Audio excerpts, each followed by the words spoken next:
जय राम जय जय राम। श्री राम जय जय राम। श्री राम जय जय राम। श्री राम जय जय राम। सीता राम मनोहर जोरी। सीता राम मनोहर जोड़ी। दशरथ नंदन जनक किशोरी। दशरथ नंदन जनक किशोरी। राधे श्याम मनोहर जोड़ी। राधे श्याम मनोहर जोड़ी। नंद नंदन वृषभानु किशोरी। नंदन वृषभानु किशोरी। उमा महेश मनोहर जोरी। उमा महेश मनोहर जोड़ी। जगत पिता हिमवान किशोरी। जगत पिता हिमवान किशोरी। जय जय गिरिवर राज किशोरी। जय जय गिरिवर राज किशोरी। जय महेश मुख चंद्र चकोरी। जय महेश मुख चंद्र चकोरी। जय जय जय हनुमान गोसाई। जय जय जय हनुमान गोसाई। कृपा करहु गुरुदेव की नाही। कृपा करहु गुरुदेव की नाई। बंदौ गुरु पद पदुम परागा। बंदौ गुरु पद पदुम परागा। सुरुचि सुभाष सरस अनुरागा। सुरुचि सुभाष सरस अनुरागा। जनक सुता जग जननी जानकी। जनक सुता जग जननी जानकी। अतिशय प्रिय करुणा निधान की। अतिशय प्रिय करुणा निधान की। ताके युग पद कमल मनावो। ताके युग पद कमल मनावो। क्या सुकृपा निर्मल मति पावो। जा सुकृपा निर्मल मति पावो। दीन दयाल विरद संभारी। दीन दयाल विरद संभारी। हरहु नाथ मम संकट भारी। हरहु नाथ मम संकट भारी।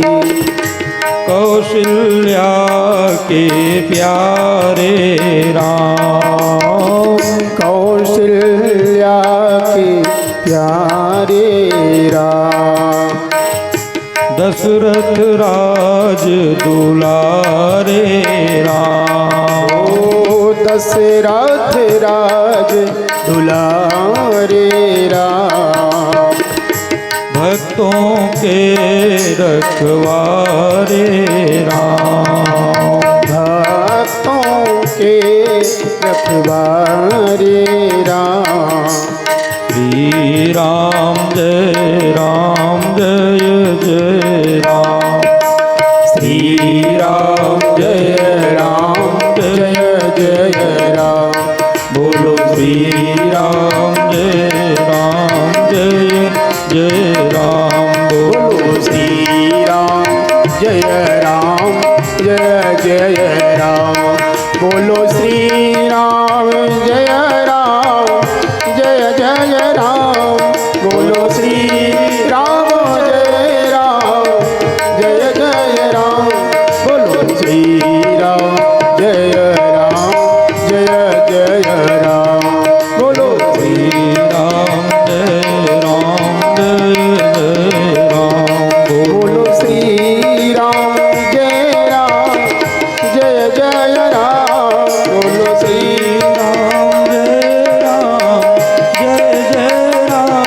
बोलो श्री राम जय राम। बोलो श्री राम जय राम। बोलो श्री राम जय राम।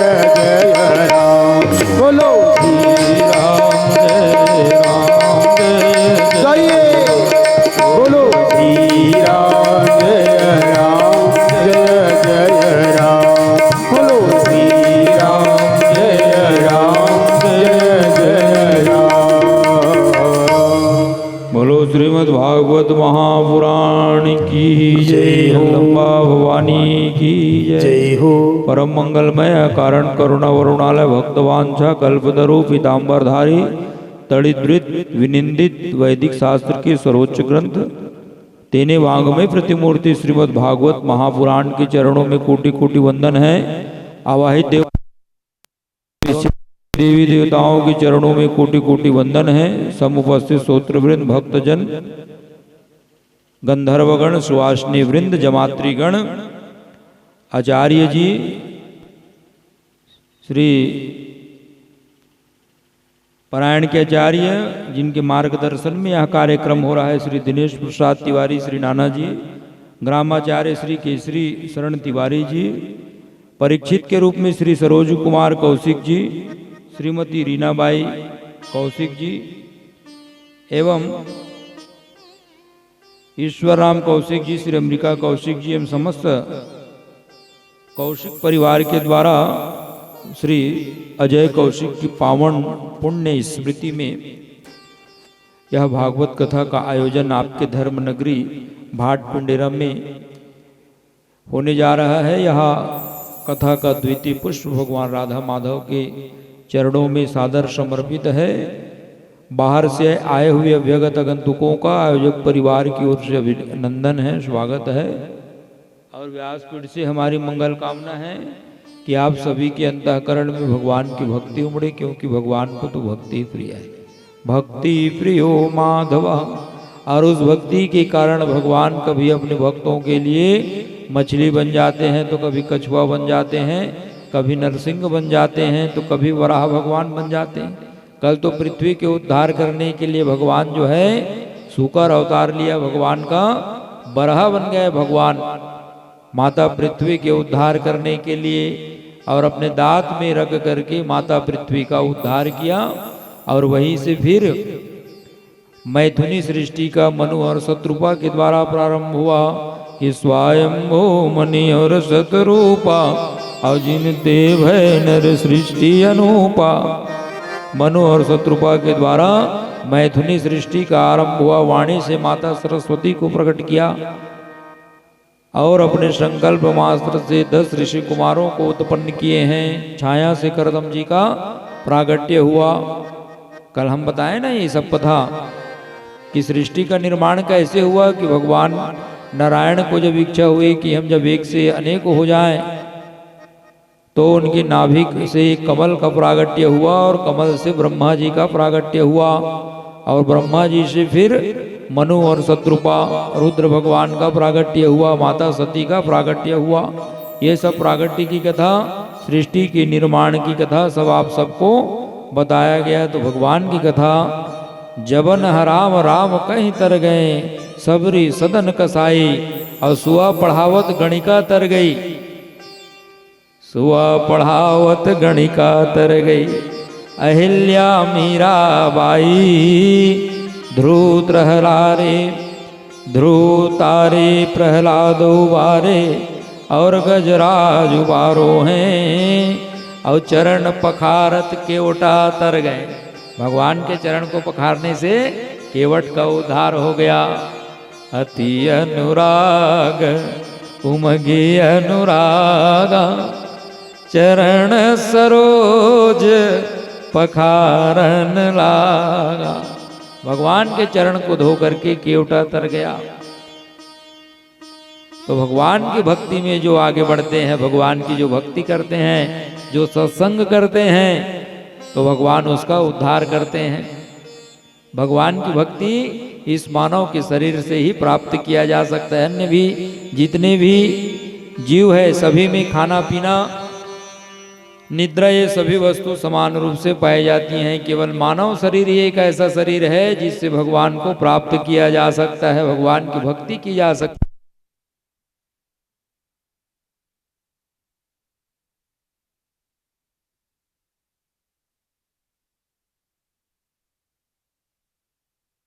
जाता है। तो कार्ड हम क्यों लिख रहे हो भैया गोधोली बेला करके? मत लिखो, आसुरी बेला में लिखो। फिर जैसे पूजा पाठ कराते हो, दिन को कराते हो ना, कथा पूजा कराते हो, तो विवाह को भी बढ़िया समय में कराओ ना भाई। और गोधोली बेला में भी कराना है तो बढ़िया शादी को मुहूर्त में कराओ। जो समय महाराज ने लिख करके दिया है वो समय में पानी ग्रहण होना चाहिए, उसका महत्व है। वो खरवर रात भर नाचत रहा, कौन रोके है तुम्हारे? और इसीलिए जो है दाम्पत्य में कई प्रकार की बातें आती हैं। पति और पत्नी में बात नहीं जमता है, लड़ाई झगड़ा होता रहता है। बहू सास के नहीं सुने, ससुर के नहीं सुने, कखरो नहीं सुने, उसका विवाह नहीं हुआ है ढंग से मुहूर्त में। तो मुहूर्त में विशेष रूप से ध्यान देना चाहिए। ये हमारा सत्य सनातन धर्म है। जो मुहूर्त आप ब्राह्मण देवता से निकलवाते हो ना, उस मुहूर्त में पूजा और पाठ होना चाहिए, विवाह होना चाहिए। देवहूति मैया करदम जी का विवाह शुभ मुहूर्त में हुआ। सभी देवी देवता जो है आशीर्वाद देने के लिए आए हैं कि चलो अहिवात तुम्हारा, और जब लगी गंगा जमुन जलधारा। जब तक गंगा यमुना में जल है तब तक तुम्हारा अखंड सौभाग्यवती रहो, ये आशीर्वाद सभी देवी देवताओं ने प्रदान किया। माता देवहूति और करदम जी अपने आश्रम में आए हैं। कुटिया में, जंगल के बीच में कुटिया है, कलकल निनादनी नदी प्रवाहित हो रही है। देवहूति मैया जब उस कुटिया में आए तो असंख्य वहां पर बिल हैं, बिला है वहां। करदम जी से कहने लग गए स्वामी ये क्या है? तो कहने लग गए जितने भी सर्प है, चूहा है, अपना घर समझ करके इस कुटिया में रहते हैं। ऊपर देखा तो कई ठन जाला, खोंदरा। पूछने लग गए ये क्या है? तो कहने लग गए सब चिड़िया जो है अपना घर समझ करके इस कुटिया में रहते हैं।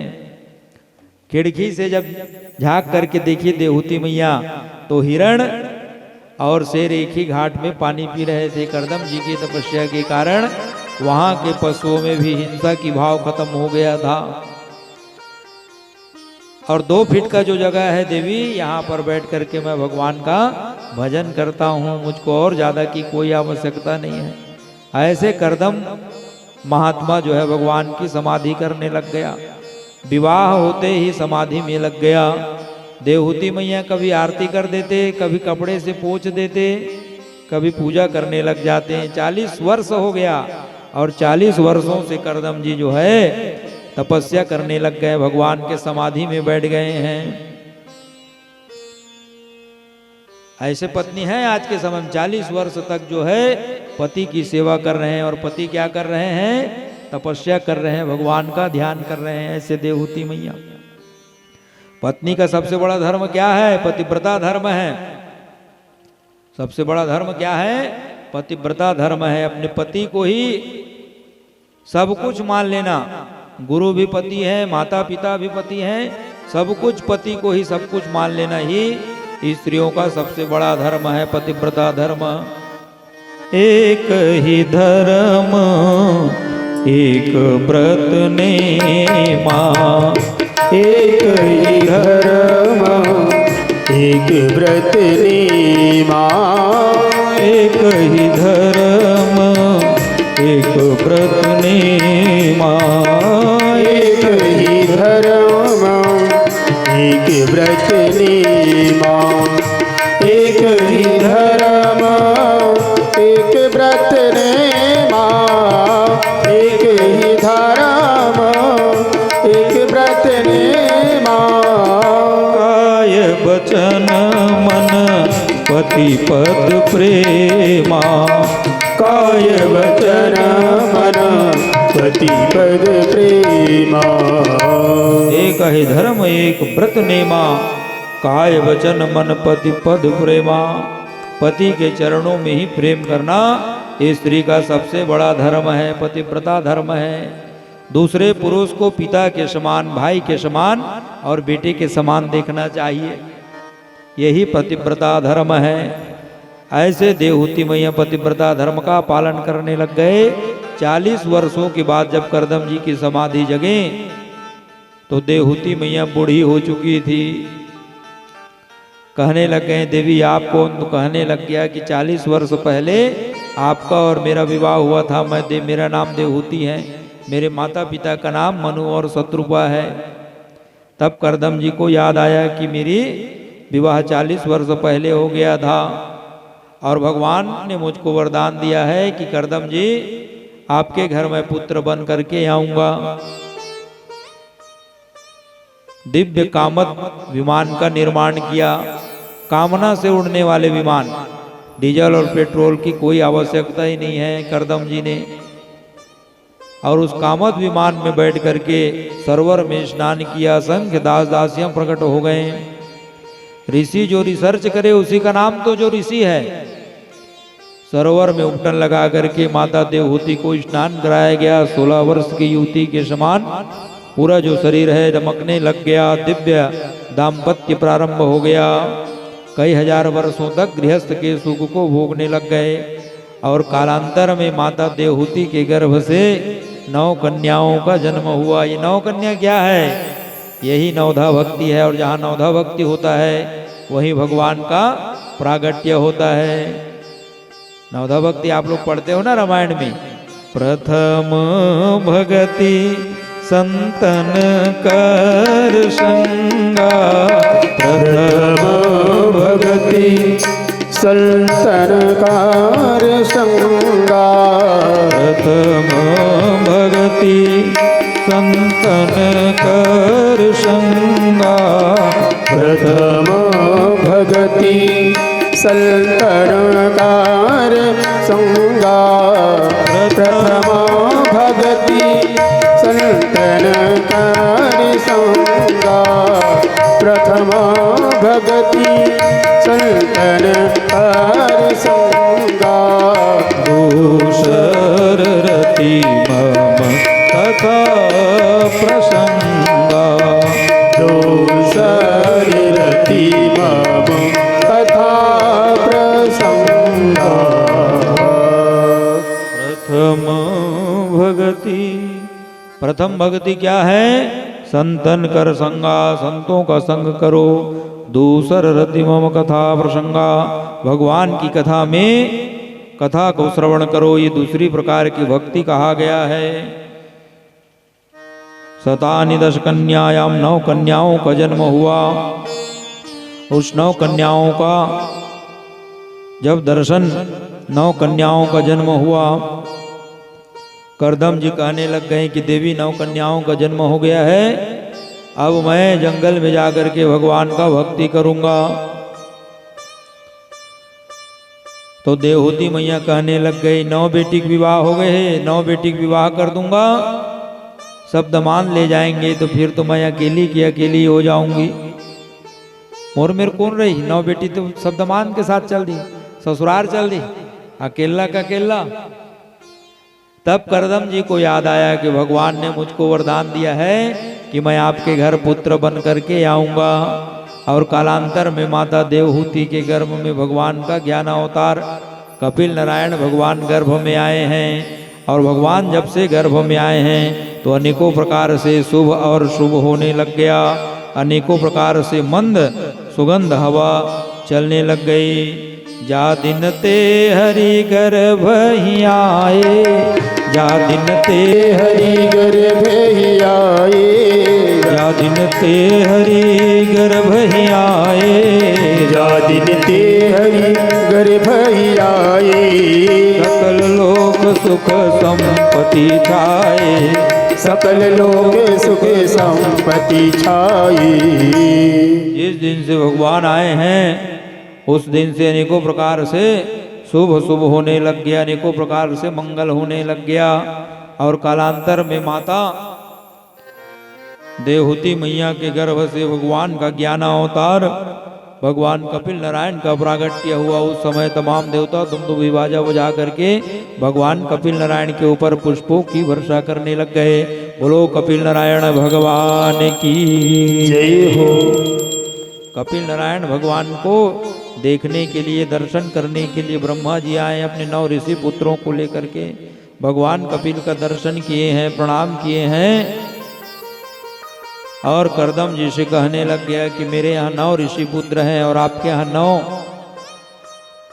कन्या हैं, बढ़िया जोड़ी बन जाएगी महाराज, विवाह कर लेते हैं।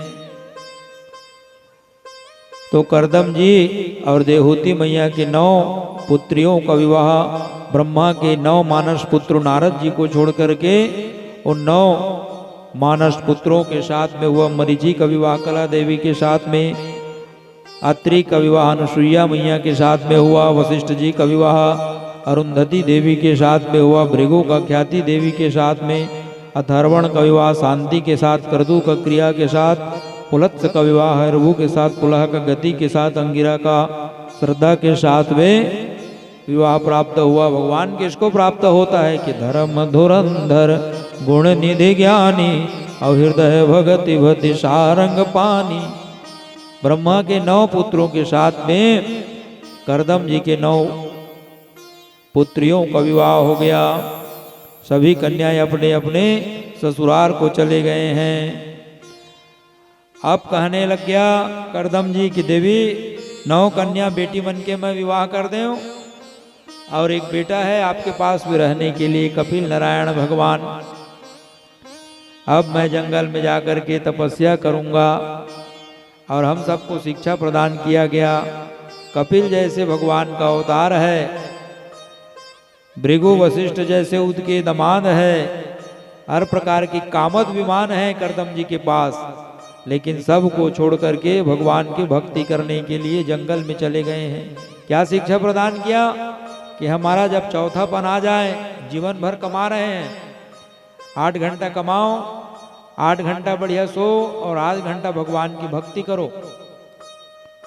लेकिन जब चौथापन आ जाए ना तो बहू बेटा को चाबी दे दो और भगवान की भजन करो, भक्ति करो, ज्यादा मोह माया में मत पड़ो। चौथापन जब आ जाए तो भगवान की बढ़िया कथा सुनो, पूजा करो, भगवान का भजन करो। यही मुक्ति का साधन है। मुक्ति का कोई तू जतन कर ले रे रोज, थोड़ा थोड़ा हरि का भजन कर ले, रोज थोड़ा थोड़ा प्रभु का भजन कर ले। यही मुक्ति का साधन है। धन दौलत छोड़ के जाओगे कोई काम नहीं आएगा। बढ़िया तेरही करही बरसी करवाही तो सब रसगुल्ला बनाही, गुलाब जामुन बनाही, बढ़िया खाई पी। 13 दिन तक दुख होई तार कोनो रोया नहीं है। जिन जाते तिन जाते। आप लोग सोचते हो मोर मरे के बाद का होई, मोर लइका का होई, मोर नाती, ये सोचे भर के हरे मरे के बाद सबके बन जाते। ये स्वार्थ है कि दुनिया है, कोई किसी का नहीं है। आप लोग गलत सोचते हो।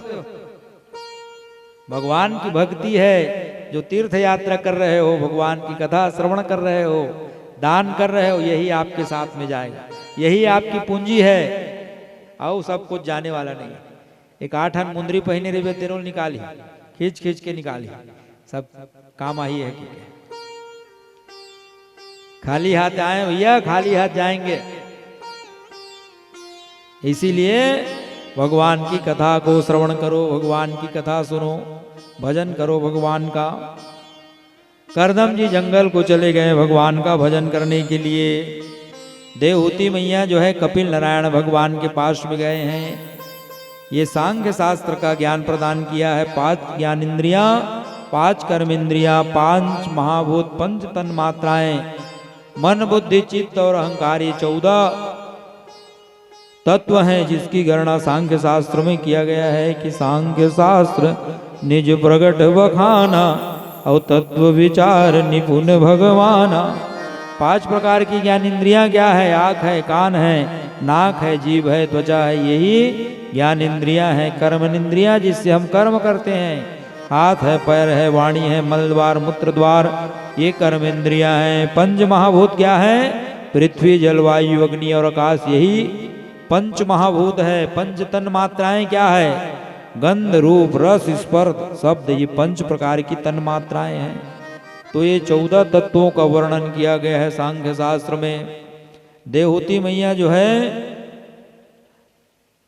कपिल नारायण भगवान के चरणों में आकर के कहने लग गए कि बेटा, निर्विण्णा नितराम भूमन असन इंद्रिय दर्शनात् एन संभव मानेन प्रपन्नाधम तम प्रभो। माता देवहूति पूछती हैं कि बेटा, मनु शत्रुपा जैसे माता पिता के यहाँ मैं राजकुमारी के समान पली हूँ, करदम जैसे मुझको पति प्राप्त हुआ, कामत विमान अनेक प्रकार के सुख सुविधा मुझको प्राप्त हुआ, लेकिन जो मेरे मन को शांति नहीं मिली है, मेरा मन जो है अतृप्त है, पूर्ण नहीं है, इस मन को कैसे संतुष्ट किया जाए। तम त्वागताहम शरणम शरण्यम स्वभृत्य संसार तरो कुठारम जिज्ञासयाहम प्रकृते पुरुषस्य नमामि सद्धर्म विदाम वरिष्ठम। कहने लग गए कि बेटा, मैं आज आपको बेटा नहीं, आपको मैं भगवान समझ रही हूँ, और मेरे ज्ञान, अपने ज्ञान का खड्ग उठा करके मेरे वृक्ष के, अज्ञान रूपी वृक्ष के जड़ को आप काट दीजिए और बताइए कि मेरा मन जो है अतृप्त क्यों है, मुझको संतोष प्राप्त क्यों नहीं हो रहा है। सब प्रकार के सुख सुविधा भोगने के बावजूद भी मेरे मन को तृप्ति नहीं मिल रही है, मेरे मन जो है अशांत है। तो कहने लग गए कि माता, कितने भी विषय जीव को प्राप्त हो जाए, कितने भी आप विषयों का भोग कर लो, लेकिन वास्तविक तृप्ति नहीं मिलती है। इंद्रियों का तर्पण है विषय, आत्मा तो अतृप्त रह जाती है और विषय तो स्वयं अपूर्ण है। उन्हें पा करके हम पूर्ण कैसे हो जाते हैं? जब तक हम परिपूर्णता से नहीं जुड़ेंगे, क्योंकि भगवान ही परिपूर्ण है। पूर्णमदा पूर्णमिदम पूर्णाद पूर्णमुच्यते पूर्णस्य पूर्णमादाय पूर्णमेवावशिष्यते। भगवान ही पूर्ण है और जितने में सब है वो सब अपूर्ण है। इसीलिए भगवान से अपने आप को मोड़ो। तो कहने लग गए ये मन ही बंधन का कारण है। माया का कारण क्या है? तो मन है। जैसे ताला होता है, एक चाबी को एक तरफ से घुमाते हैं तो ताला बंद हो जाता है, और उसी चाबी को अगर दूसरे तरफ से अगर घुमाएंगे तो वो ताला खुल जाता है। उसी प्रकार से ये मन जो है, इसको अगर हम भगवान की तरफ घुमाएंगे तो हमारा मन भी भगवान में लग जाएगा। बीड़ी पीने की संगति करोगे तो बीड़ी पीना सीख जाओगे, जुआरी के पास बैठोगे जुआ खेलना सीख जाओगे, चारी चुगली करे या मेरे बैठो चारी चुगली करे पर सीख जाओ। उसी प्रकार से भगवान के जो भजन करता है, भगवान का जिसका मन लगा हुआ है, ऐसे संत महापुरुषों के पास में बैठोगे तो भगवान का भजन करना भी तुम सीख जाओगे, ज्ञानवान बन जाओगे। जैसा मन है वैसे सीख जाओगे। एक बकरा था तो राजा ने घोषणा किया कि इस बकरा कि पेट को जो भर देगा, इसको तृप्त कर देगा चरा करके, उसको मैं अपना आधा राज्य प्रदान कर दूंगा। सब जन चराए भर जाएगा, जंगल में ले गए बकरा को और घास चराते थे, और शाम को जब राजा के पास लाते थे तो राजा को बोलते थे तो हो गया अब चढ़ रही। तो राजा थोड़ा सा घास डालते थे, बकरा अपने आदत के अनुसार फिर से खाना चालू कर देता था। एक संत महात्मा का है, इसमें कुछ गुड़ बात है। उस बकरा जंगल में लेगा, वो दिन भर लाठी दिखाई सो जत का फिर खायल धरे ना, बस लाठी दिखावा होला। और राजा के पास में जब आयत कहने लग गया, अब इसका पेट भर गया। राजा ने जैसे ही घास को डाला तो लाठी देखा, खाने का मन तो था, लेकिन लाठी के डर के कारण वो जो है उस घास की तरफ जाना बंद कर दिया। तो उसी प्रकार से ये जो मन है, यही तो बकरा है हमारा, जो इधर उधर जाता रहता है, और परमात्मा ही राजा है। बकरे चराने वाले जीवात्मा है। इस मन को विवेक रूपी हथौड़े से पीटो जब तक विषय की ओर भागता है। अरे दुष्ट पापी मन, भगवान की ओर जाओ, भगवान की ओर भजन करो। ऐसे अपने मन को समझाओ, और जब तक मन को नहीं समझाओगे तो मन जो है आपके हाथ में रहने वाला नहीं है। बैठे जरूर यहाँ हो शरीर से, लेकिन मन सोच रहा है काश आग बनी आज घर में, का बना हूं। ऐसे मन घर में चल दे तो कितना भी कथा सुनोगे वो पकड़ में आने वाला नहीं है। मन को अपने वश में रखो, और मन को इस कथा पंडाल में रखो। घर की चिंता करे छोड़ दो, वो होते रहे रोज के काम। शरीर से और मन से आप इस कथा पंडाल में बैठो, भगवान की कथा को श्रवण करो। यही जीव का सच्चा वैराग्य है। तो कहते हैं कि बेटा मैं मन को भगवान में कैसे लगाऊं? तो जिसका मन भगवान में पहले से लगा हुआ है, ऐसे संत महापुरुषों का संग करो तो तुम्हारा मन भी लग जाएगा। जैसे बिजली करंट किसी को पकड़ा हुआ है, अगर उसको कोई पकड़ लेगा तो उसको भी करंट लग जाएगा। उसी प्रकार से जिसका मन भगवान में लगा हुआ है, ऐसे संत महापुरुषों का माता संग करो, संगति करो, सत्संग करो, भजन करो, कीर्तन करो। तो संत किसको कहा जाता है? मिथ्यारंभ दंभ रत जोई, ता कहूँ संत कहूँ सब कोई। और जाके न करू जटा विशाला, और सोई तापस प्रसिद्ध कलिकाला।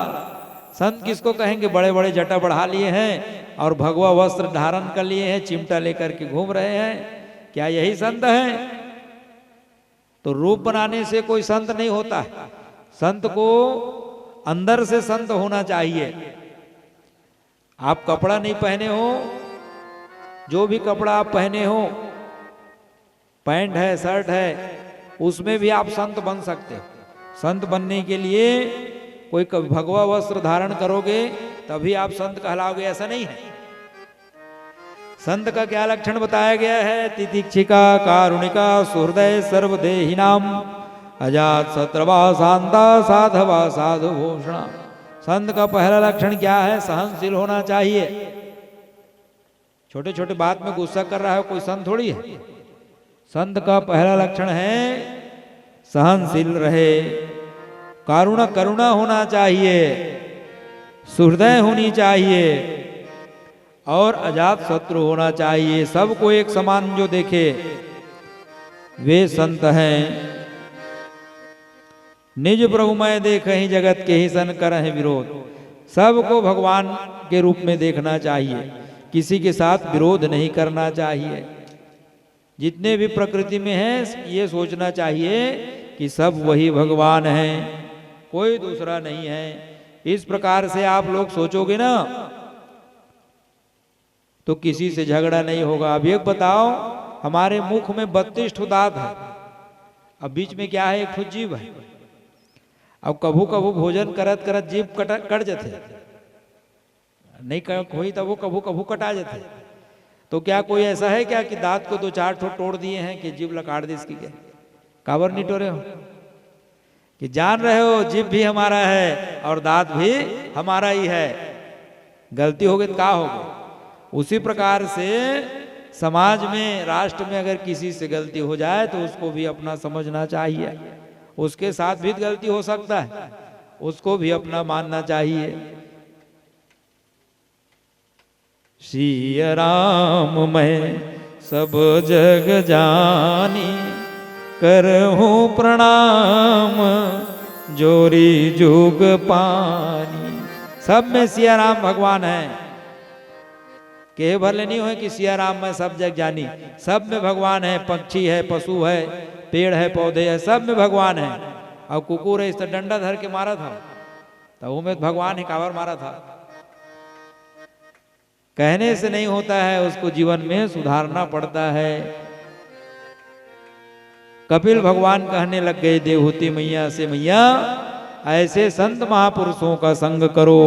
संग करने से क्या होगा, धीरे धीरे तुम भी भगवान की भक्ति करने लग जाओगे। कबीरदास जी क्या कहते हैं, संतन के संग लाग रे तेरी अच्छी बनेगी। संतन के संग लाग रे तेरी अच्छी बनेगी। संतन के संग लाग रे तेरी अच्छी बनेगी। अच्छी बनेगी तेरी बिगड़ी बनेगी। अच्छी बनेगी तेरी किस्मत जगेगी। अच्छी बनेगी तेरी किस्मत सजेगी। अच्छी बनेगी तेरी किस्मत सजेगी। कोई तेरो बड़ो भाग रे तेरी अच्छी बनेगी। संतन के संग लाग रे तेरी अच्छी बनेगी। श्री राधे, हरि बोल, बोलो वृंदावन बिहारी लाल की जय हो।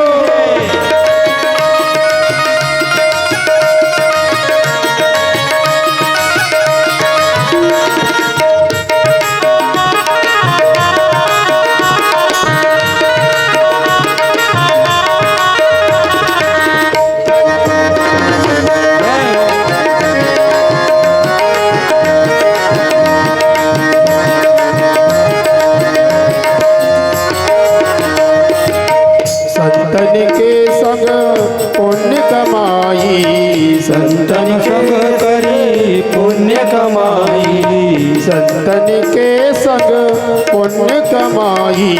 संतन के संग पुण्य कमाई। पुण्य कमाई, पुण्य कमाई, पुण्य कमाई, पुण्य कमाई। संतन के संग पुण्य कमाई। संतन के संग पुण्य कमाई।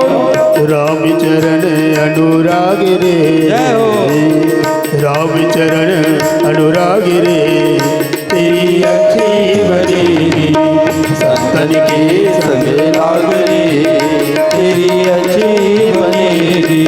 संतन के संग लाग रे तेरी अच्छी बनेगी। संतन के संग लाग रे तेरी अच्छी बनेगी।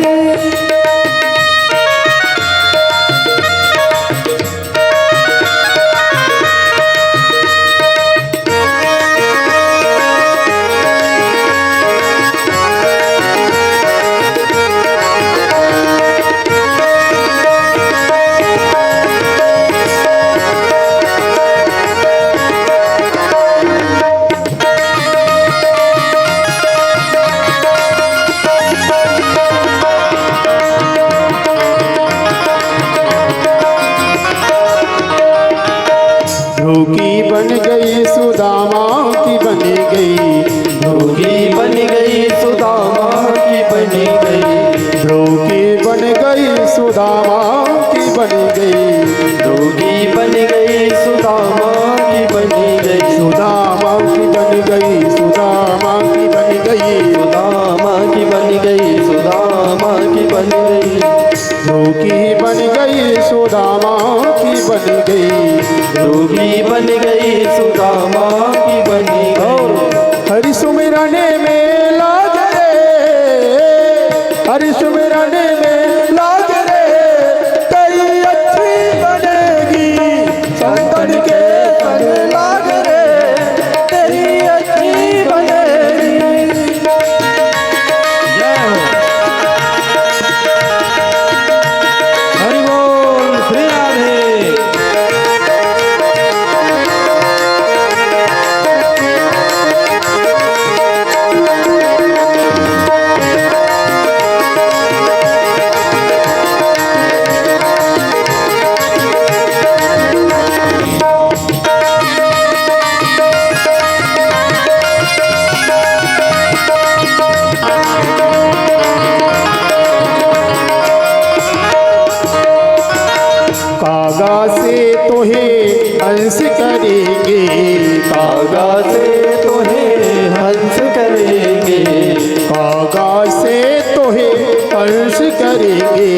कागा से तुम्हें हंस करेंगे, हंस करेंगे, हंस करेंगे, हंस करेंगे, हंस करेंगे।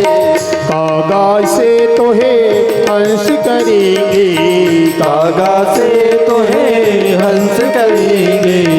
मिट जाए उनके दाग रे, मिट जाए उनके दाग रे, तेरी अच्छी बनेगी संतान के संग लाग रे, तेरी अच्छी बनेगी संतान के संग लाग रे, तेरी अच्छी बनेगी, अच्छी बनेगी तेरी बिगड़ी बनेगी, अच्छी बनेगी तेरी बिगड़ी बनेगी, अच्छी बनेगी तेरी किस्मत सजेगी, अच्छी बनेगी तेरी किस्मत सजेगी। होए तेरो बड़ो भाग रे, तेरी अच्छी बनेगी संतान के संग लाग ले, तेरी अच्छी बनेगी, हो संतान के संग लाग ले, तेरी अच्छी बनेगी संतान के संग लाग ले, तेरी अच्छी बनेगी। जय जय श्री राधे, जय जय श्री राधे, जय जय। श्री राधे श्याम। तो कपिल नारायण भगवान माता देहूति जी से कहने लग गए कि माता संत महापुरुषों का संग करो, उसके कथा रूपी जो गंगा है उसमें अवगाहन करो, उसमें डुबकी लगाओ, जिससे जीवन का कल्याण होगा। संत महापुरुष भगवान के चरणों में लगे रहते हैं, ऐसे संत महापुरुषों के अगर चरणों में लगोगे तो एक न एक दिन भगवान का आपको दर्शन प्राप्त हो जाएगा, भगवान आपका भी कल्याण करेंगे। यम नियम आसन प्राणायाम प्रत्याहार धारणा ध्यान योग समाधि के बारे में बताया और कहने लग गए कि मैया संचित्य ये भगवत चरणार विंदम वज्रांको सुधज सरोह क्षणाड्यम। भगवान के चरण में क्या क्या बना रहता है? वज्र है, अंकुश है, ध्वजा जौ आदि के जो चिन्ह हैं उन सबको हमको ध्यान करना चाहिए। ध्वजा जैसे मंदिर में आप लोग जाते हो तो ध्वजा का दर्शन करना चाहिए। जितना भी ध्वजा लहराता है, ध्वजा दान करने का बहुत महत्व है। जैसे जगन्नाथ आप लोग जाते हो तो झंडा चढ़वाते हैं शाम के समय, गए हो तो देखे हो ना। तो कोई भी मंदिर में ध्वजा चढ़ाने से, झंडा चढ़वाने से बहुत पुण्य की प्राप्ति होती है। झंडा जितना लहराएगा उतना आपका यश फैलेगा, आपका पाप खत्म होता जाएगा, आपका पुण्य बढ़ता जाएगा। तो कोई भी मंदिर में आप लोग अच्छा शुभ मुहूर्त जब आवे तो झंडा चढ़वाओ, आपका पुण्य बढ़ेगा, आपका यश और कीर्ति बढ़ेगा। वज्र क्या करता है? तो मन रूपी वज्र जो है हमारी वासना को काटता है, मन रूपी हाथी को अंकुश में करता है। तो मंदिर में जाओ तो झंडा का दर्शन करो, भगवान के शिखर का दर्शन करो। मंदिर जाओ तो शिखर देखना चाहिए, कलश जो चढ़ा रहता है उसका भी दर्शन करना चाहिए। शिखर के दर्शन करने से ही मंदिर में भगवान के दर्शन का फल आप सबको प्राप्त हो जाता है। और भगवान के चरणों में ये जौ हैं, वज्र अंकुश शंख चक्र गदा पद्म के चिन्ह बने होते हैं। मंदिर में जाते हैं तो आप लोग आंख बंद कर लेते हो, ऐसा है ना। तो आंख बंद करोगे तो भगवान को कहाँ से देखोगे? और कुछ कुछ पढ़ते रहते हैं। भाई मंदिर में दर्शन करने के लिए गए हो तो बढ़िया इन आंखों से भगवान को देखते रहो। मन में यह चाह रहे भगवन, प्रिय नाम तुम्हारा उचारा करूं। इस नेत्रों से भगवान का दर्शन करते रहो। भगवान के ओठ कितने सुंदर है, भगवान के नेत्र कितने सुंदर है, भगवान के मोर मुकुट कितने सुंदर है, भगवान कितने बढ़िया पीताम्बर पहने हुए हैं। ये सबको देखना चाहिए, ध्यान देना चाहिए। और मंदिर में जाओ तो भगवान का रंग कैसा है? श्याम रंग का है। तो यमुना जी की धारा कैसा है? प्रयागराज जाते हो तो वो भी श्याम रंग की है। मीठे रस से भरो रे राधा रानी लागे, महारानी लागे। मोहे कारो कारो यमुना जी को पानी लगे। तो यमुना मैया कैसा है? कारो कारो है। तो भगवान का विग्रह कैसा है? भगवान का चरण का ऊपर भाग श्याम रंग का है और नख कैसा है? धवल है, सफेद है। तो गंगा जी की जो धारा है, गंगा जी का जो जल है वो सफेद रंग का है। और भगवान का जो तालू वाला भाग है, नीचे का भाग लाल रहता है। उसी प्रकार से सरस्वती का जल जो है लाल रंग का है। तो भगवान के चरण का दर्शन करने से गंगा, यमुना और सरस्वती का दर्शन हो जाता है। भगवान के चरणों में त्रिवेणी का संगम है। इस प्रकार से भगवान के चरणों को देखना चाहिए। भगवान के चरण कितने सुंदर हैं। सभी अंगों की उपमा भगवान का पुष्प से दिया गया है। मैं कल बताया था ना। तो भगवान की ललाट की आभा कितनी सुंदर है। पुष्प धनु के समान सुंदर भ्रिकुटी है। मछली के समान भगवान के नेत्र हैं। सुग पिंड के समान सुंदर नासिका है। बिंबा फल के समान लाल लाल अधर है। मंद मंद मुस्कुरा रहे हैं भगवान। ऐसे भगवान का ध्यान करना चाहिए। माता देवहूति कपिल नारायण भगवान से पूछते हैं कि बेटा भक्त कितने प्रकार का होता है? तो कहने लग गए कि जो भगवान के मंदिर में भगवान को देखता है वो साधारण भक्त है। मंदिर में दर्शन करने के लिए गए हो और भगवान को देख रहे हो तो साधारण भक्त है, प्राकृत भक्त है। पर जितना भगवान के मंदिर में मूर्ति को देख रहे हो, चलते फिरते संतों में देख रहे हो, तो मध्यम कोटि का है। और सभी जीव जंतुओं में, सभी में अगर भगवान का दर्शन हो रहा है तो वो सबसे उत्तम भक्त है। सब जीवधारी में भगवान का वास है। एक नाथ एक संत था और वो गंगा जल भगवान रामेश्वरम में अभिषेक करूंगा करके कावड़ से गंगा जल ला रहा था। 11 साल से ला रहा था पैदल। गंगोत्री से जल को रामेश्वरम भगवान में चढ़ाते हो नहीं ला करके।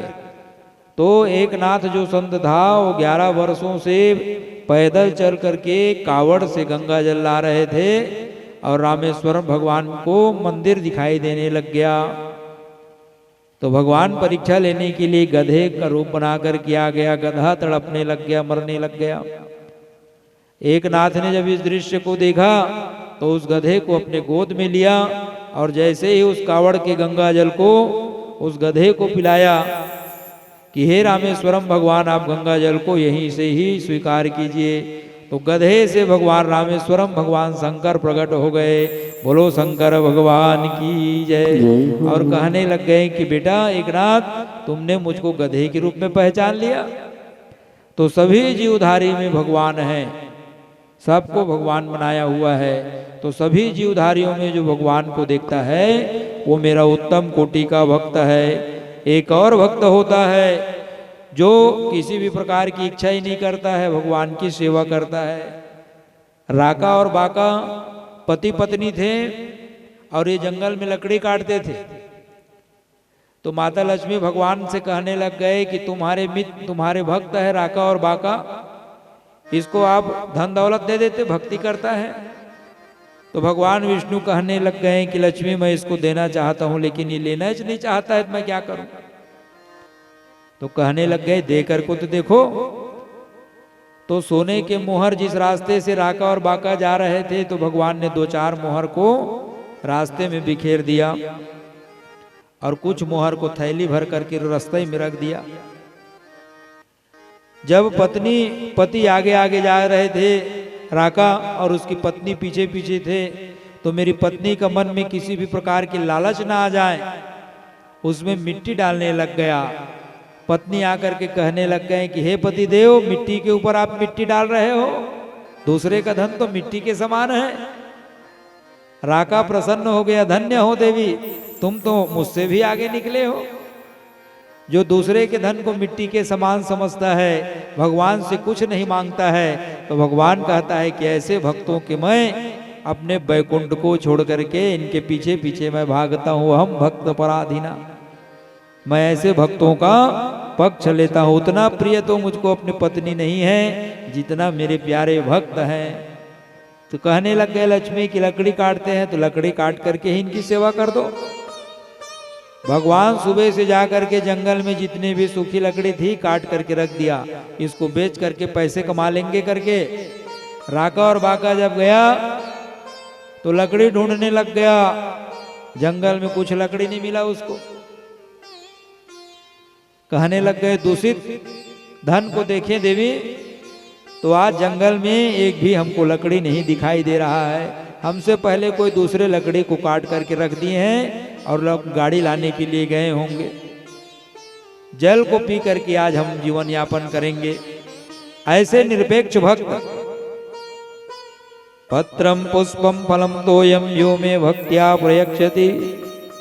भगवान कहता है कि मेरे याद करके जिसके नेत्रों से अश्रु प्रवाहित होने लग जाता है कि मम गुण गावत पुलक शरीरा गद गद गिरा नयन बहनीरा।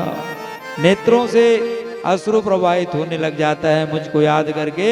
तो ऐसे भक्तों का मैं पक्ष लेता हूँ, ऐसे भक्तों के पीछे पीछे मैं अपने वैकुंठ को छोड़ करके भागने लग जाता हूँ। निरपेक्ष मुनि शांतम निर्वशेषम दर्शनम। इस प्रकार से भगवान ने अपने भक्तों का पक्ष लिया है और कहने लग गया कि 99,000 योजन जब जीव अनेक प्रकार के कर्म को भोग करके जाता है तो यमराज के सैमनीपुरी है जिसको नरक लोक कहा जाता है, वहां पाप और पुण्यों का हिसाब आप सबको दिया जाता है। और 84 लाख जन्म में लेने के बाद में आपके पुण्य और पाप के हिसाब से आपको फिर से जन्म दिया जाता है। कबहू करी करू नानर देही देतईश बिनु हेतु स्नेही। भगवान ने कृपा करके हमको मानव का तन दिया है और वो सूक्ष्म जीव आत्मा अपने प्रारब्धानुसार किस योनि में जाएगा ईश्वर के सिवाय इसको कोई नहीं जानता है कि वो जीव कौन से योनि में जाएगा। सूक्ष्म जीव आत्मा प्रकृति मंडल से जल के माध्यम से पृथ्वी पर आता है, वनस्पतियों में प्रवेश करता है। जो चावल दाल दूध आप लोग खाते पीते हो ना, उसमें वो जीव प्रवेश कर जाता है। जीवात्मा प्रवेश करता है, कहाँ से आया कैसा आया भगवान के सिवाय उसको कोई नहीं जानता है। और पुरुष के भोजन के माध्यम से शरीर में जाता है, जीवात्मा परिपाक होकर के इस रूप में परिणित हो जाता है। फिर रक्त से मांस, मांस से अस्थि और अस्थि से मज्जा और शरीर के सातों धातुओं में यात्रा करते हुए पुरुष के उत्तम धातु शुक्र में प्रवेश करता है और गर्भाधान में पुरुष के ऋतस के माध्यम से वो माता के गर्भ में प्रवेश करता है। ये है जीव के आने की गति। कर्मणा देव नेत्रेणा जंतुर्देवोपपत्यते स्त्री प्रविष्ट उदरम पुंसो रेता कणाश्रय। माता के गर्भ में बच्चा जब आता है तो तललम वेकरात्रेण पंचरात्रेण बुद्बुदम दशाहीनम तु करकंधो पेशयन्नम च वातमम। माता के गर्भ में एक दिन में रज बनता है, कलल बनता है, 5 रात्रि में बुद्बुद के समान और 10 रात्रि में वो बच्चा जो है बेर के जो बोयर का जो फल रहता है उतने बड़ा उस बच्चे का आकार माता के गर्भ में 10 दिन में हो जाता है। मासेन तो शिरोदाभ्यम बांगछेक्यम। और 1 महीने में बच्चे का माता के गर्भ में सिर बन जाता है। सिर वाला भाग 1 महीने में बन जाता है। नखा लोमास्ति चर्माणे लिंग छिद्रो वस्त्र भी। और 2 माह में हाथ पांव, 3रे माह में नख रोम अस्थि चर्म, स्त्री और पुरुष के चिन्ह माता के गर्भ में बन जाता है उस बच्चे का। चतुर्भी धातवा सप्ता पंचभी छिद्रभिड्भया। 4 माह में 7 धातुएं पैदा हो जाती हैं और 5वां महीना में उस बच्चे को माता के गर्भ में भूख और प्यास लगने लग जाता है। बच्चा 5 महीने का जब गर्भ में आता है तो बच्चे को 5वां महीना में भूख और प्यास लगना प्रारंभ हो जाता है। मातुर जगधान पानत्रे ध्यात सम्मदे। और 6वें महीना जब लगता है षड्भीर जरा वितम कुक्षो भ्राम्यति दक्षिणे। 6वां महीना में बच्चा झिल्ली में लिपट करके दाहिने कोख में घूमता रहता है। तो माता क्या कहते हैं कि बच्चा खेल रहा है, कभी पैर से मारने लग जाता है, कभी हाथ से मारने लग जाता है। कृमिवी चतुर्वेवा, उस समय माता के खाए हुए, माता जो है खट्टा खाने का मन करता है, कसैला खाता है, मीठा खाते हैं, नमकीन खाते हैं, जिससे बच्चे का शरीर जो है जलने लग जाता है, बच्चे को शरीर जो है जलने लग जाता है। और माता के उस कृमि के द्वारा मल और मूत्र के उस गड्ढे में बच्चा को छोटे छोटे कीड़े काटने लग जाता है, क्योंकि माता के गर्भ को भी नरकलोक कहा गया है। गर्भवास समम दुखम न भूतो न भविष्यति। और वो बच्चा मल और मूत्र से घिरा हुआ भगवान से प्रार्थना करता है कि इस नरक लोक से मुझको आप बाहर करो, मैं बाहर में आकर के आपकी भक्ति करूंगा, आपका तपस्या करूंगा, आपको मैं नहीं भूलूंगा। ये भगवान से जो है प्रार्थना करने लग जाता है। तत्र लब्ध स्मृतिर्देवात् कर्म जन्म सदोद्भवः। और बच्चे के जन्म के समय उसको 100 जन्मों का बात उसको याद आ जाता है कि 100 जन्म तक मैंने क्या कर्म किया, मेरा कौन कौन से जन्म हुआ। इस 100 जन्मों का बाद बच्चे को जन्म के समय याद आ जाता है। प्रेरणा से स्मरण शक्ति उसको प्रदान हो जाता है और ऐसे समय में उसको शांति मिल जाती है। माता के गर्भ में उल्टा लटका रहता है। बच्चा भगवान से बार बार प्रार्थना करता है कि गर्भवासम दुखम न भूतो न भविष्यति। जैसे ही 9 माह पूर्ण होता है तो बच्चा माता के प्रसूति वायु के द्वारा इस संसार में आता है और संसार में आने के बाद वो रोने लगता है। भूमि परत भाढ़ा भर पानी, जिमी जी वही माया लपटानी। माया, भगवान की माया जो है उसको घेर लेता है और फिर उस बच्चे का इतने दिन तक कोई नहीं रहता है। फिर उस बच्चे का माता हो जाता है, पिता हो जाता है, भाई बहन सब रिश्ते नाते, फूफा जी, मामा जी सब बन जाता है। और उस माया के बाजार में आकर के बच्चा जो है इस माया और मोह से लिपट जाता है, भगवान को वो भूल जाता है। पुनरपि जननम पुनरपि मरणम पुनरपि जननी जठरे शयनम भज गोविंदम भज गोविंदम गोविंदम भज मूढ़मते।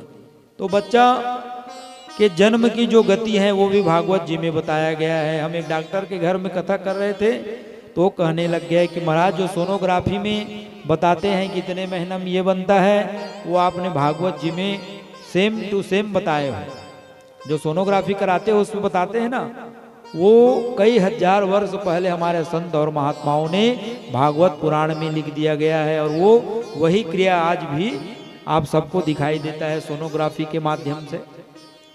तो बच्चा गर्भ में कैसे आता है उसके बारे में भी कपिल नारायण भगवान ने माता देवहूति को बताया। देवहूति मैया भगवान के पूजन किए और कहने लग गए हो बत्सपत सोई गिरियान। माता देवहूति कहती हैं कि यदि कोई चंडाल भी हो और जब तक भगवान के नाम का आश्रय नहीं लेगा तब तक उसका कल्याण होने वाला नहीं है। क्षेमम न विंदन्ति विनाय दर्पणा तस्मय सुभद्रा श्रवशे नमो नमः। चंडाल के घर में भी जिसका जन्म हुआ है वो भी अगर भगवान के नाम को जप करता है तो उसका भी कल्याण होता है। दूसरी ओर ब्राह्मण के घर में जन्म लिए हो और तुम्हारे में अभिमान है, तुम भगवान की भक्ति नहीं कर रहे हो, तो तपस्या का अभिमान करके लिए बैठे हो तो कल्याण होने वाला नहीं है। ऐसा कह करके देवहूति मैया ध्यान मग्न हो गई और देवहूति मैया का जो पूरा शरीर है पानी के रूप में परिणित हो गया और पानी के रूप में बन करके एक सिद्धदा नाम की नदी बन गई, जो मातृ गया के रूप में आज भी गुजरात क्षेत्र में विद्यमान है। कपिल नारायण भगवान सागर में प्रवेश किया, सागर ने उनका स्वागत किया। और आज भी आप लोग जाते हो ना गंगा सागर, वहाँ कपिल नारायण भगवान का आश्रम आज भी है। बोलो कपिल नारायण भगवान की जय हो। राधा